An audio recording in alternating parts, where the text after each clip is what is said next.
Restaurant Unstoppable. What the most successful restaurateurs know that you don't.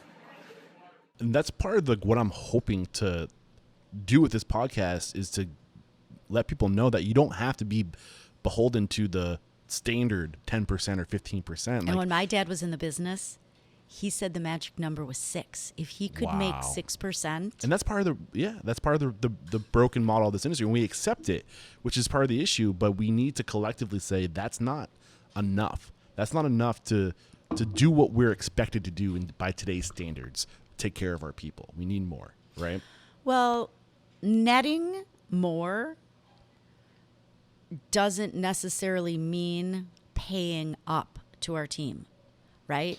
And we're not taking our net and distributing our profits to the staff because the staff is already built into our P&L by their payroll. So I see that as being different. And both are crucial. Yeah. There's so many restaurants, and I would think people would want to pay back their partners. And it does seem more and more that the people that are opening multiple units, either of one concept or one-offs of one group, are the ones that are making more money. And you can't really get investors if you're not paying them back. Mm-hmm. But the idea of paying our team a living wage, I think is, one of the biggest conversations we need to be having. Obviously, we've seen it in the industry come up with no-tip restaurants. And the reason no-tip restaurants people are trying it is because we as operators know that there is an incredibly unfair distribution of earnings in this business due to tipping. Mm-hmm. And if we had the opportunity to distribute that, we would distribute it much more equitably. Yeah. And coming out of COVID, besides the fact that no one has any staff, and we can talk about that in a minute, and it's scary seeing what we're having to pay, particularly cooks.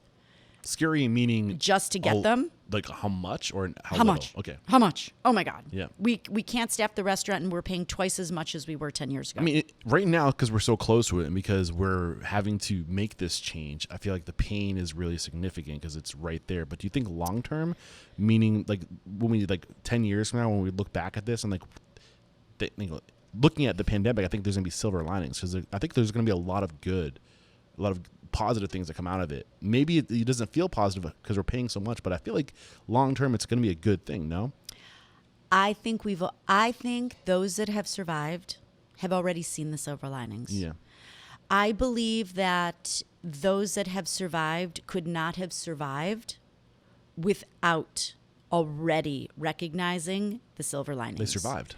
But there's so many silver linings. There's so many silver linings from the opportunity to be super creative every day, but to the point of paying up in the kitchen, it is an adjustment that has been radically needed and necessary in our business. And so the no-tip restaurants really weren't working out. And I don't think the public is ready for that in this country. Well, I think simply by the need to pay up in the kitchen, it's balancing itself out naturally. And I don't see it as being painful. I see it just as being necessary. Yeah. And they deserve it. Yeah, they do. And so we're going to figure out a way to make it work. And the guest, I'm just going to go on for a second. No, please. This is what you're here for. The guest might not have wanted to pay 20% more a menu item to cover the gratuities that they didn't see like paying up 20% as being the wash for the tip that they don't have to leave. Though we are and it seemed like, oh my God, now all of a sudden this restaurant's 20% more.